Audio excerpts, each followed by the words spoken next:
Welcome to a special edition of The Artists of Bakersfield, entitled A Video Editor's View. I am here with my two good friends, David Lopez and Mark Gonzales. Hey guys, what's going on? Good, how are you? You know, living the dream, being alive. And for those of you who don't know me, I'm Jared Oreca. I do a YouTube series called The Artists of Bakersfield. And we wanted to do one where we just talk about editing. And I thought we'd sit down. I'm behind the camera. I'm never in front of it, as you can see. So I have a couple of questions for you guys, essential questions. And Mark, I'm going to start with you. You know, do you consider yourself an editor, first and foremost?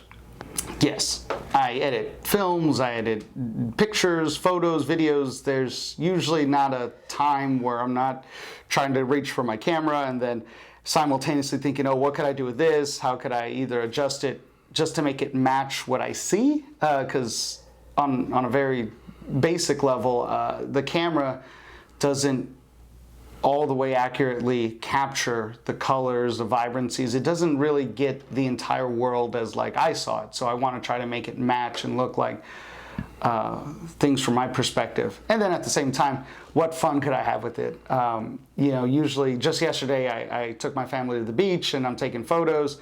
My son was sitting in the water and he was yelling at me saying that there's a T-Rex in the ocean. And so like right away, my brain's already like taking some photos and I'm leaving enough negative space behind him to add a T-Rex later. That way I can be like, I saw it. I saw the T-Rex. Weren't you there? So editing just seems to kind of be a natural part of what I do. It just seems to always sneak in whether I'm trying or not. Like it just seems to be something I like to do. Now, David, what about you? Do you consider yourself an editor?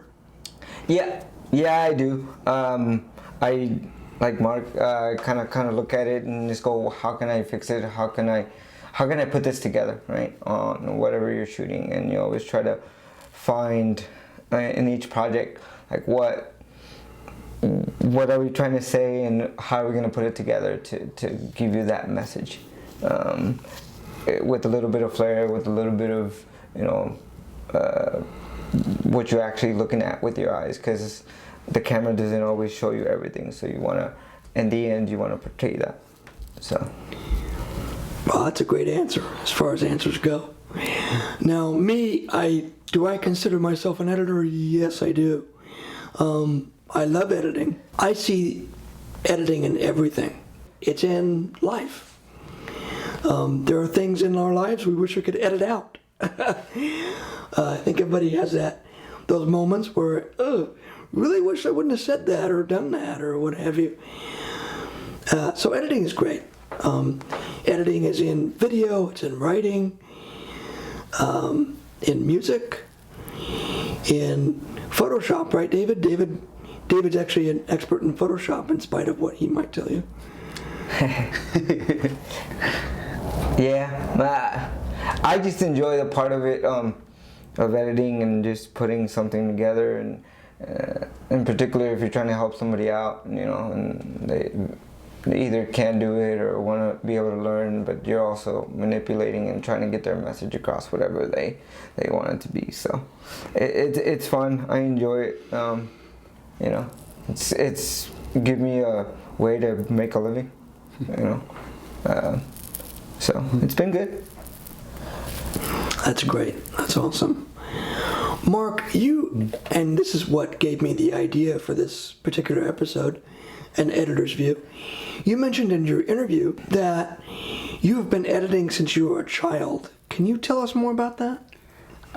Yeah, so my dad used to have like a high camera that I would kind of borrow from him during like summer break during school, and my sisters and I, we'd make little home movies, right? And at first it was just linear editing. We would start the story, I would hit record, hit end. There was no editing other than the moment I hit start and stop on the camera. But, you know, when you watch movies growing up, you realize that there's something that my films are lacking that the movies I see on the TV and movie screen have. a big part of that is editing. There's this ability to add music. There's this ability to cut between different shots. So this summer began this kind of big experiment on like just kind of elevating the processes on how to make our movies feel a little bit more like professional movies, right? Real movies. So we shot a couple of them where it was just linear style. And then I made this big discovery. I thought on my dad's camera, it had an output line of RC jacks, one for video, one for audio. It shot in mono, so it was just one line video, one line audio. I recognized that those jacks could fit into my sister's TV, which was a TV VCR combo. Then I recognized that one of my dad's stereos also had RC output. And I realized that I could put in a CD, right, and the audio would travel through that wire. And depending on where I plug that wire in, the output would come out of, in this case, my sister's TV. So what I did was I went to the dollar store and I bought a blank VHS tape. I shot a little film. It was a kung fu movie with me and my sister again. I was a bully, and I was sneaking into the house, and she beat me up, which was funny because my sister was like this tiny at the time. So, you know, when I snuck into the house, what I did was I had the camera going through playback. I filmed the whole fight scene. I hit play. It went to the TV. And then right when the fight was about to begin, I took the audio from my dad's camera out and then quickly plugged in the audio jack from the stereo in there. And I had Eye of the Tiger queued up. So I was like, flip, flip. And then when I switched the camera out, I hit play on the CD player, and then Eye of the Tiger began going. And then I had to sit and wait for the video to go. And I remember I had a watch, and I timed out how long, because I didn't play the whole Eye of the Tiger song. I had to wait until the music hit an appropriate part, because it's like, okay, when the song hit this beat, that's when I'm going to switch back to camera audio. So I'm looking at my watch, time, and now. And then I switched back, and I was able to switch it in time we had dialogue. So it was camera audio, Eye of the Tiger montage of my sister working out. Then it switched back to camera dialogue for me coming back to my sister, but this time she beat me up, and that was the story. Which, now that I think about it, it's kind of like Raging Bull, where they said, you know, wrestling pictures are like the easiest to shoot, or one of the easiest, because it's an easy story to tell. But yeah, I got so excited when it actually worked, because as I was doing all that, I was recording it onto that blank VHS tape. And then when my dad came home, I played it back, and I was like, oh my God, it actually worked. And like, I sat my dad down in the living room, and I was all excited. I was like, look what I did, oh my God, I thought I invented something, right? And then my dad goes, oh yeah, that's called reel-to-reel editing. And just not exactly like, oh hey, good job. And I remember being so deflated, because I was like, man, I thought I created, so I thought I invented. Oh, it already has a name, reel-to-reel editing. Damn it, And then, sounds funny. Yeah. That's cool. Yeah. That's kind of funny. How old were you? I don't remember. I must have been like 8, maybe. Something like that. My sister was really little. She must have been in kindergarten. So yeah.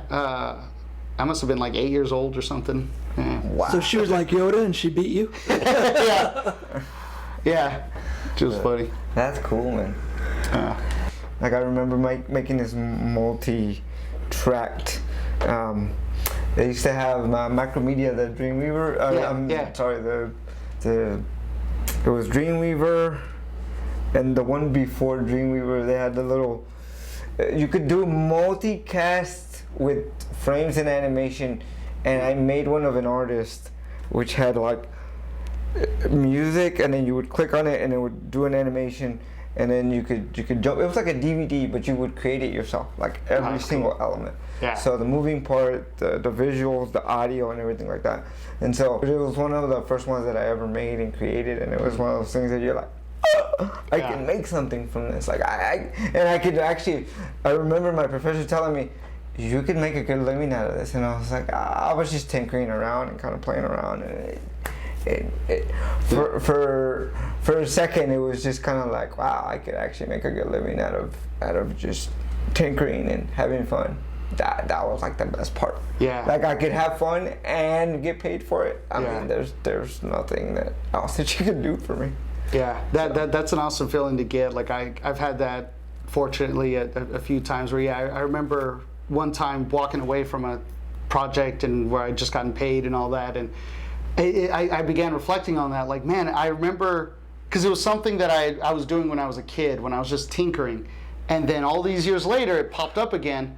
But now it's in like a professional insight, and the way like I spoke about it to people, they were, everyone was assuming I learned this in school, I learned this in college. I was like, not really, actually. This specific thing I learned while I was messing around as a kid, and I'm like, man, like it's kind of this weird reflective thing where you're like, how the heck did this even happen? It's that's a pretty cool feeling to get. It's a really cool feeling. Yeah. Wow. So David, for you, did you ever do anything as a kid like Mark did, and to edit, or was that just like you said in school for you? For me, I mean, I didn't do that. Unfortunately, we have little money, so we didn't have much. But when we would see video and stuff, I was always excited to see the visuals. And see what people could make. I remember watching like The Little Mermaid and stuff like that, and watching animation and going, wow, that's, how did they do it?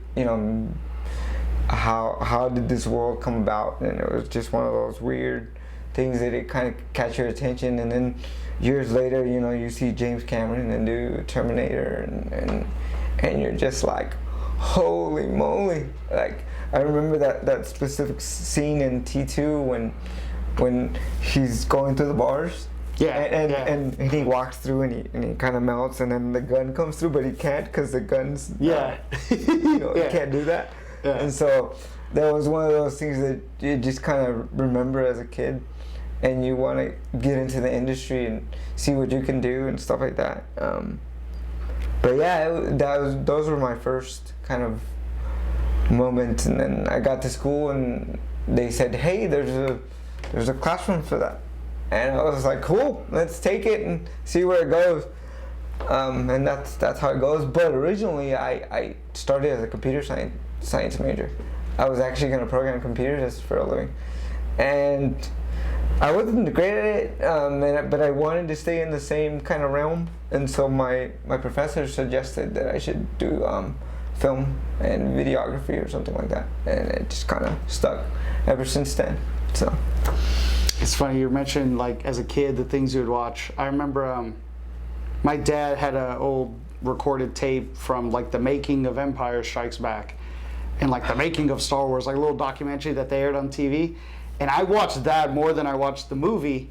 And it's funny because when he said that just like unlocked a memory, because that's how this whole thing got started. I remember that summer I watched like 2 or 3 times, and I remember there's a shot where they show the animators, they have like the little tauntaun and they're doing stop motion, and he's like, we filmed and then we hit pause, we filmed then we hit pause, and I was like, we could do that. Like, and then I remember the thought being like, my dad has a camera, he's got a camera like up in the closet, and I was like, we could do something like that. And then that idea never left me, and then that's where we began shooting our little movies, and kind of cool. Did you ever play around with those? I remember they were talking about linear editors, and they had like an entire room of just linear editing where you could just cut and put transitions in. Did you ever see that in school? That reminds me of actually that news class I took, where because you would have a tape. You would have 2 tapes, and then you would have to manually, like, there would be a knob to do a crossfade. The crossfade. Yeah, right. Like nowadays you could just hit crossfade and the computer does it. But here you could literally go like and it would fade between the 2 clips. Right. Yeah. My actually earliest memory of editing or any form of editing, I had the movie Dragnet taped on 2 different tapes. So I had the first 30 minutes on one tape and the rest of the movie on another tape. And I'm in literally like 5th or 6th grade, so I'm my nephew's age. My nephew's that age. He just started 6th grade yesterday. And I had this, okay, so I've got it on one tape. And so what if I took that first tape, taped it on another tape, and on that same tape the rest of it, and just keep going, and then I'll have my full movie. And remember, this is in 5th grade. I have no concept of video editing. I have no training in this. I'm 10 years old, just thinking of a problem. I thought, I've got it. I'll just record one part on this tape, and then record the rest of it on that same tape. Well, I literally got my wires crossed. Instead of recording, I recorded what was on the TV, so I recorded over the original recording by mistake. Just literally getting my wires crossed. And had I not made that simple mistake, it would have worked. I had the right idea. Just record that 30 minutes on the beginning of a fresh tape, and then record the rest of it after that.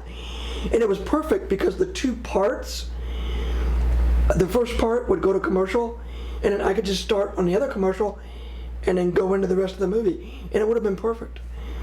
Mark, do you see that as editing? I mean, I do. Yeah. Even though it's old school and that's kind of iffy. It's non-linear editing, basically. That's what it is. Yeah. I think you're taking something that exists, altering it. Like, you were mentioning earlier, editing exists in photos, videos. How do you guys music. feel about the technology we have today in editing and cameras? Do you like it? What's going on with you in today's editing technology, if you will? You want to go? Yeah, I think it's very cool. I think that with the progress of technology, it's democratized film editing and the industry just in general. You don't have to be in a specific location to break into the industry or to even showcase your talents. Like not that long ago, if you wanted to pursue something like this, you'd go to LA, you'd go to New York. Nowadays, maybe Atlanta, we'd toss in there. Canada, they're filming a bunch now. But really, with the advent of the internet, and then with essentially having an entire, you only really need a smartphone or a tablet. You could film in good quality video, you could edit, you can add effects, you could do a lot on one piece of device. Granted, it's not necessarily going to compete with, of course, some of the other big stuff that you see out there, but I mean, you could get started and you could do a lot of the things that we were trying to do or struggling to do back in the day. And sometimes some friends of mine, we always laugh, we're like, man, if I had this like 10 years ago, 15 years ago, like what would I have done? Even something as simple as gimbals. Like when I was in school, the Steadicam hadn't really changed since Kubrick started with big old Steadicam rigs where you wear a vest and you have an arm coming out. And nowadays, you can see the Osmo, which that in and of itself 2 years ago was $300. Now it's $150. The price is cut in half, but the features are like more than double. The Osmo can now fold up. It's like this tiny when you fold it. You turn it on, your iPhone's gonna be all stable or whatever phone you're using. And you can get a lot of like really good, solid stuff out of it without requiring a lot of expensive or highly technical pieces of gear. And I think that's just good. That's just going to be all around good things. Because the more we could remove the barrier of technical knowledge and just let people express themselves, have an idea, have a vision, and then just go and make it, like that's always a good thing, to remove those barriers. Granted, you get a lot of innovation by those barriers. Like if you, like Jared was saying, if you're met with a problem, you now have to figure out that problem. So, you'll, by removing that barrier, you also maybe remove a lot of the potential innovation, but let's be honest, there's probably just going to be more problems we didn't anticipate coming forward. And then now it's time for these kids to come up with new solutions to new problems we never knew existed. Yeah. So David, same to you, but how do you think that today's technology has affected editing and how you do editing? I think it's good to like Mark says, it's good to, it gives people new avenues and new ways of doing things. I think nowadays though, the ability to tell a story is getting shorter and shorter. I think with like Insta stories and shorter. I think we become more of a 10-second viewing rather than telling a story. And it has its place like anything else, marketing or branding or something. But film and video and telling a story still has its place, but it's also given people the ability to have everything at hand and not have to, buy a $10,000 camera or equipment or have a big studio. You can actually make something yourself. So it's a good start. And YouTube, the internet and YouTube, and you're able to put people's stories and people's ideas online. So it has its advantages. I just wish people would tell more stories than just 10-second snippets. Yeah, it's even I find that propagating into the movies and stories of today. Like it feels like, lately you go watch a comedy and it's not a story that then also has comedic elements to it. It's a series of disjointed jokes. Like you're saying, it's just 10-second snippets of things that have no real relevance to the overall plot. It's just, oh, look, here's a funny situation. Here's a weird situation. Oh, here's another weird situation. Right. Some people really get along good with it, like the Averly brothers, Jon Favreau. Those actors are always kind of like doing improv, but it feels like there's still a cohesive story. The improv is kind of within a narrative structure and within the characters themselves. But like some other movies, it just feels like it's just people doing random things for 2 hours. Right. And yeah, I think you're right. I think there's the danger of it is the attention span, which doesn't only affect film and stuff. I think that's kind of a bigger societal problem. But I hope people can learn a little patience. And I just saw the trailer for the M. Night Shyamalan film that he's creating, and it's an interesting story, and it's been a while since he's been out, but he's one of those storytellers that you're kind of excited to watch, just because not only will he try to tell you a story, but it's going to be out there and it's going to be really different typically, and so that's kind of, I think we've gotten away from that. I think a lot of it is just what can attract the eyeballs and how short can we get it.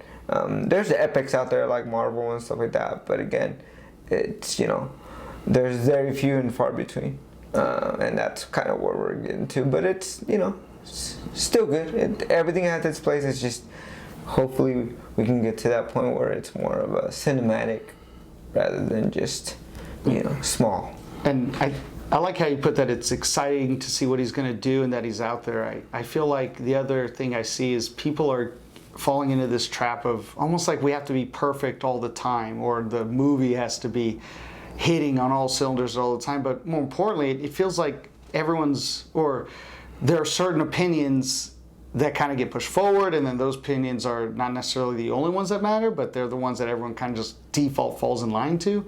Like, with M. Night Shyamalan, people will say, it's a hack or this, or so it's kind of refreshing to hear someone say like, oh, because I agree, like I may not like the plot details, but the plot isn't the whole part of the movie. The fact that this is a filmmaker doing odd choices, unique choices. Whether you like the movie or not, you could say, that's an M. Night Shyamalan movie. That is a very unique individual and very unique choices that gentleman is making. Yes. And whether or not it falls within a paradigm of horror, comedy, or something else like that. Well, all this talk about film, that brings me to my next question. What film or films inspired you guys to get into editing and what you guys do? You want to go? You mentioned Terminator earlier. That's definitely a really good one. Of course, we were just talking about Empire Strikes Back, right? Star Wars is huge. Everyone, I think, could look at that and be like, oh my God, just the technological feat of it is really rad. later on in life, there were some others that kind of I look at and are super inspiring and cool. 2001: Space Odyssey, still one of my favorite movies, and I mean, Star Wars owes almost a lot. It owes a lot, and it owes almost everything technology-wise to 2001: Space Odyssey. But that movie I find is just gorgeous to look at. But looking at the feats of what they were able to accomplish with what little they had was really rad. And then I just watched the other night, and something I think even from back then, you're mentioning how the gun, right, when the liquid Terminator tries to cross and then the gun pauses, because that's something the storytellers thought of, right? Like, if this was real, this would, little details like that really could sell and convince you that this is actually taking place. I just watched Who Framed Roger Rabbit again. And that movie, like, my God, there's so many things that the filmmakers had to do that they didn't necessarily. Nobody would have faulted them if they didn't go through the amount of minute detail to sell the fact that this cartoon character is sitting next to me. Everything from as little as the way the paper would move if Roger came and ran across from us. Compare Who Framed Roger Rabbit to Cool World, and how in Roger Rabbit everything felt real because the entire world interacted with the tunes, whereas in Cool World it's literally just a piece of plastic cartoon, celluloid frame placed over Brad Pitt. They don't feel like they're cohesive. And speaking of the gun, like, there's that scene where the Weasels are interrogating Bob Hoskins, and the Weasels are carrying around a real gun. They have they have the pistol, and they're walking around and they're checking out Valiant's apartment. They could have very easily just made that a cartoon gun. The Weasels could have been carrying a little drawn pistol that's sitting in their hand. But they didn't do that. They had a real prop pistol that was on strings, and then, somebody had to think, how tall are these dang weasels? And if his hand's right here, okay, the pistol's going to be somewhere right here, and then it's floating around. So in the actual, film, unedited, there's these little pistols floating around on strings, and then the animators had to draw on top of that the weasel holding the gun. And all of that predicated on the fact that the pistol had to be real to make it a real threat to Valiant. Because if it was a cartoon guns aren't going to hurt the real person. It needs to be a real weapon to cause a real threat, to make it real stakes. Like, Jesus, man, and how much work did that decision have to necessitate when they could have just drew a stupid pistol in the weasel's hand? So yeah, films like that, things that tend to push the boundaries, and like David was saying, these decisions aren't based on eyeballs or on box office, or they're not a business decision. These are all decisions based off of the story, off of the passion behind it, which, guess what, then results in more business. Yeah. Right. And for me, films would, obviously Star Wars, the technical, just if you look back and watch some of the behind the scenes stuff, it's amazing how they started, capturing and doing just the modeling itself, just to do that, to take that time and effort for that team to make, and not knowing that it was going to succeed. Now, obviously, you look at it and you go, wow, that's very detailed, very beautiful. But at the time when you're doing it, when you're actually in there and putting in the time, you don't really know, right? It's something that you either have a feeling, or you just see the quality of work and you know it's gonna happen. So watching, especially the behind the scenes stuff, when you watch the film and certain scenes and certain things that happen, you don't realize how much work it takes, especially now, 30 years later. We take it for granted most of the time because it's just there, right? Yeah. And so when you look back and you go, wow, that one 5-second scene took us, 5-10 days to just mock up and shoot, whatever it took. So those kind of films kind of really resonated for me. That and like T2, and just having that idea come from his head and just go, this is how we're gonna do it. I don't know how we're gonna do it yet, but we're gonna make it look the way we want it to. And so the little details in that just kind of make it exciting, you know. Even in some of the new Star Wars evolutions with Disney, they're just different. It's just, and it, again, you don't realize it when you're watching it because it's there. But the back of the scenes of all that work that it takes to create something like that is just crazy amazing. And some of the practical stuff that happens, even, I remember watching the new Star Trek one. I don't remember the first one. I'm trying to remember. Like J.J. Abrams? Yes, with JJ. Some of the practical effects in that film, you know, when they're shooting up the when all the commanders are in on that table, and they're all Starfleet headquarters. you're right. That all that gun and all that shooting was practical. It was just some lights on a rig and just moving back and forth. Nothing complicated, no CGI, nothing. Just lights, a rig, and some sound. And the actors in the room. So stuff like that just kind of reminds you of what editing does and what just practical stuff happens. So those are the films that I kind of enjoy and good storytelling, like Shawshank Redemption. Oh yeah. Yeah, just shooting on an actual set in an actual prison, and just doing a good story. And back then, when they came out, nobody saw it. They didn't even know how to say the name. And now it's become one of the bigger films of all time. So, and narrated, you know, nothing crazy. There's no explosions. There's nothing like that. It's all about the story. It's character driven. So, stories like that kind of shape what kind of stories you want to tell and what you want to put out there. I think are important, and that's kind of the ones that I kind of like. Yeah. I think you're hitting on something too, which is the importance of storytelling and how, you know, these days, I think folks, I don't want to say are negligent, but maybe they just don't think about what input of media they intake, the effect it has on them. I think we see that kind of in the era of fake news and all that stuff, but kind of narrowing it back down to your own personal experience. You know, you can leverage storytelling in your day-to-day life. It's how we process the world. It's how we process everything, right?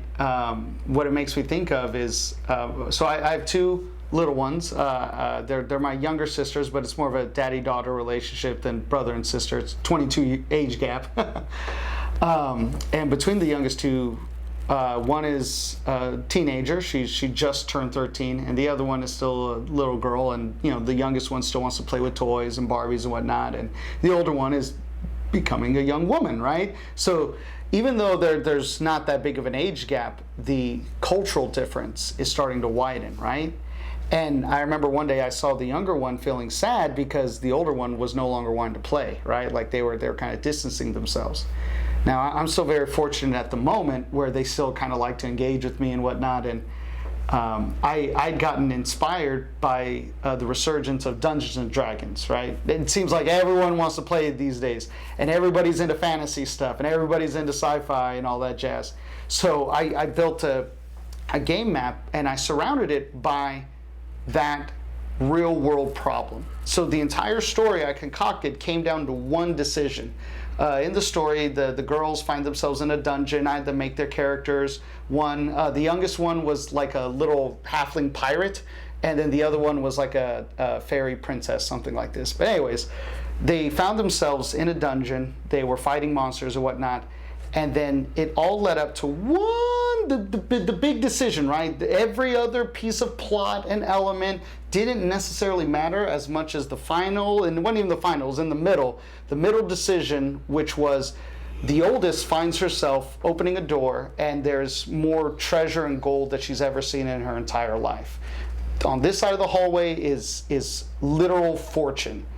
And then from behind, a secret door opens, and it snatches her little sister away. And she has to make a split-second decision. Granted, in the story, that's not her sister. They just find themselves in the dungeon. But what does she then do? Is she going to go advance towards the room full of treasure, or is she going to make the instant pivot and try and follow her friend, her sister, into the abyss and see, like, go after her? And the decision was up to her. Like that's kind of how you play the game, right? It's all character driven. It's all story driven. And so that was the moment for me where, I just wanted to see what she would do. And she did. She did decide to go jump after her sister and follow, through there. But I hope that through storytelling, the message gets imparted. Like, you only have one sister. You only are gonna. It's okay to still play. It's that storytelling can teach you and talk to you sometimes better than an actual real conversation. And in the words of Tim O'Brien from The Things We Carried, sometimes story truth is more important and more valuable than literal truth. Sometimes the story truth is more truthful than what actually happened. Debatable, but I don't know. Yeah, you were mentioning that, and it made me think of it. So the importance of talking about this stuff, about analyzing it, about feeling it through, and not letting it just become a business decision. Yeah. I like that. Yeah. Pretty fun game. So, you guys have been talking about all these movies and stuff. My favorite movie is The Empire Strikes Back out of all those movies. I love all those movies that you mentioned. Roger Rabbit, I grew up watching the same movies you guys did. Nice. And Mark, we'll start with you. What would your favorite film be? I've always said it's a toss-up between 2001: Space Odyssey and The Good, the Bad, and the Ugly. Like Dave was mentioning earlier, those movies take time. They demand your patience, and both of those films I think are like 3 hours each. 2001 feels very, it's very ethereal. It's not a movie that you watch and enjoy. It's not exactly like a pleasant experience. My challenge is also, you sit through the intermission. There's like a 20-minute intermission where it's just the word intermission and music. Because when it was first filmed, you literally would get up from your seat and like theater. You're supposed to go to the bathroom or whatnot. But I remember my film professor, Misha Livingston, actually said, he's like, you have to watch the whole thing, even the intermission. Like, you have to watch everything. And I took up the challenge, and it's. What I find is during that intermission, you let yourself like ponder and just think about the story more. But it's not a film that holds your hand. It's not a film that has traditional characters, or it's just not traditional storytelling. And the accompanying book does kind of answer a little bit more. But even in the way they made the film, like Kubrick and Arthur C. Clarke made the film and the book simultaneously. And Kubrick's intention was to make the greatest science fiction film ever in his mind. And in that regard, I feel like 2001 at least hits on the archetype of science fiction, which I feel like should make you reconsider the world we live in, like the real world. There are, of course, fantastical elements in there, but it should make you essentially blow your mind, right? You should be walking away from that going like, whoa, what is, questioning things, and at times actually using those questions towards scientific progress, which some folks have attributed to Star Trek. I'm pretty sure the guy who developed the flip phone, I remember reading that somewhere, that he designed, the flip phone based off the communicator from Star Trek. I feel like films that inspire more, that do more to not just the zeitgeist, but, and not just the cultural lexicon, but they contribute to greater things outside of the film industry, to film lovers. It starts impacting the world as a whole. I think that's phenomenal. So 2001 is definitely could be attributed to all of that, which I think makes it my favorite movie, because I watch it and I think about all this stuff, and it's more than a movie. And then the good thing about The Ugly is just a fun movie. I just really like it. I love the aesthetic of it. I love how it's just this treasure hunt. It's a 3-hour treasure hunt with Clint Eastwood, and the sound is amazing. I just love Morricone's soundtrack and Angel Eyes and all of that. That's just a fun movie to me. Yeah, those are my 2 favorites.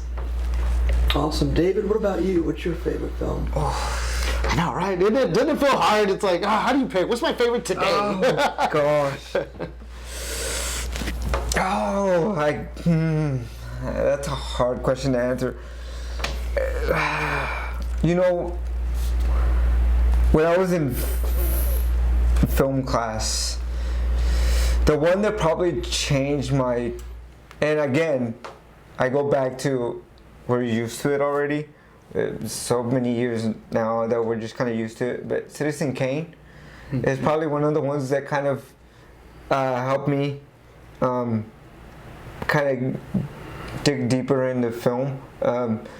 Just because the techniques that they used were really different, camera work, and just the way they told the story. I remember this particular sequence where I don't even remember the character, but they were in an office, and the camera, instead of being like cut one character to the other, and it was a wide shot, but it was from the floor. So it was shot towards the ceiling, kind of. But no, the characters are still in frame, right? So you gotta imagine your characters are in the center, but instead of shooting it directly, you're shooting from the bottom to the top.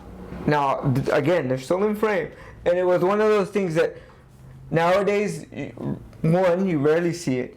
A lot of people don't use it. Okay, David, so you said that film was inspiring because of the angles. The angles made you think. The technique. Yes, the technique. The technique of Citizen Kane was something that got me into, I was studying videography and film and that kind of thing, but that kind of changed it for me, just technique wise and imagery and black and white. It's a different feeling than color than it is now. In HD and 4K and that kind of thing. It's just different. And the other film, if I had to pick another one, it's a hard question. It would probably be Shawshank Redemption.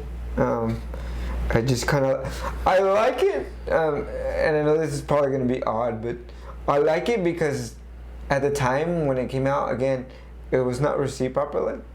And then as it grew into VHS and rentals, it actually became a really good film, and people liked it a lot, but it was also, there's no CGI, it was just character driven, so that one kind of always sticks in my mind. And then the narrator and that kind of thing. There's not a lot of films out there like that. I mean, now there is, I guess, but back then there wasn't that many. And I just liked that you could shoot on a practical set. It was an actual prison. It's, as far as I know, it's still there. It's not active, but it's still there. There's actually a neat video on YouTube about a guy that actually goes with it, and he gives you shot for some of the footage on camera. But anyway, those are the 2 films that I would probably stand out. And obviously Star Wars for the technical part. CGI and what we know as green screen today and blue screen and that kind of thing, which was innovative.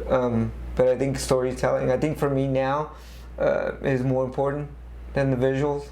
I think telling a story. I'm actually really into documentaries right now and doing that kind of work. I haven't done my own yet, but I hope to either work for a company or do one myself. So hopefully that'll be my future. Here's hoping. And that's it. Wow, guys, thank you so much for doing this. This was great. I had a great time talking about this stuff. I hope you guys did too. So hope to see you guys again. Cool. So thanks again. Thank you. Mark, thank you. David, thank you. Thanks, man. Iggy.